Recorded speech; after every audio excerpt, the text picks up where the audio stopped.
in this book who found other ways to indulge their love for the equine. You may find yourself thinking about creative ways to be with a horse you always wanted. I'm thinking about that myself after reading these stories. On my desk as I write this, I have a tiny red ceramic cowboy boot, or, in this case, a cowgirl boot, because it belonged to my horse-crazy sister. We were 3 years apart in age, and while I loved our horses growing up, she completely adored them. Each night after supper, when the weather was warm enough, she took her homework to the barn and sat in the hay with her favorite horse and our occasional ponies. They even whinnied outside her bedroom window in the mornings to wake her up. My sister passed away a few years ago, and while I was at her house shortly afterward, I saw the little red ceramic boot. I picked it up and pocketed it. I keep it as a symbol of the inspiring childhood we had involving animals. She is one of the reasons I started writing about them. I wish my sister were here to read these stories. I often wanted to call her and talk to her about what I was reading. She loved everything I wrote, as a good big sister would, but she especially loved these collections of stories by others. So I offer Second Chance Horses to you in her memory. Enjoy the ride. 1. Pumpkin Patch, Andy Lehman.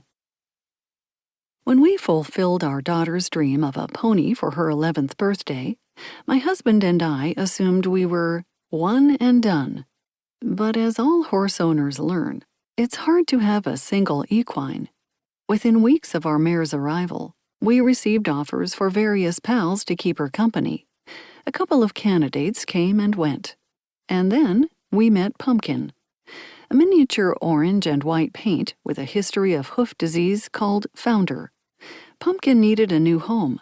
He was a fat 4-year-old gelding, the equivalent of an overweight preschooler with a chronic eating issue. His busy owner offered him to us for free if we would address the Founder and give him the attention she could not. We drove across the country on a bright winter day to see him, and he was oh so cute. His thick 2-colored tail swept the ground as he quick-stepped along the fence line, regarding us with one big blue eye and one brown. We laughed at his high-pitched whinny, more of a shrill squeal than a neigh. A half-horse, as our daughter dubbed him, Pumpkin seemed docile enough, and he was certainly short, if not svelte. Her pony would enjoy the companionship, and we would give Pumpkin a good life. How much trouble could a plump mini-horse be? We soon found out. He may have stood only 40 inches high, but his diminutive frame housed the heart of a Percheron stallion. While he gave due deference to the lead mare in their herd of 2, he set out to be the ruling monarch of us all. Not that my besotted husband minded. Just looking at Pumpkin transported my spouse back to summer visits on his aunt's farm in Maryland, where she raised Chincoteague ponies. He phoned his parents, asking them to send a small saddle. And he gave Pumpkin a nickname, the Prince of the Meadow. Each morning before work, he walked to the barn with a carrot to say hello.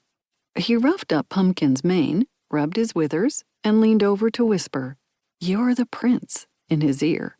I always thought the name Loki, after the wily Norse god of mayhem, would be more appropriate.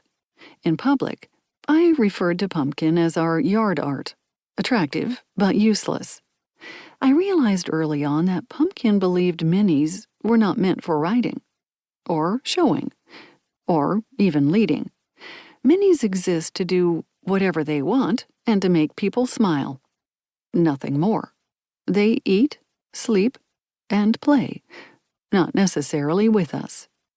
Our first attempt to saddle Pumpkin also became our last.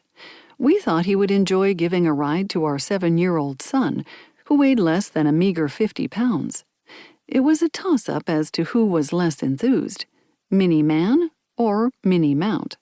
Pumpkin hopped and bucked and tried to shake the saddle off his back, so we should not have been surprised when he did the same with our son.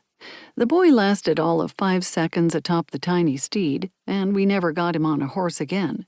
To this day, he enjoys them from a distance. Pumpkin's favorite pastime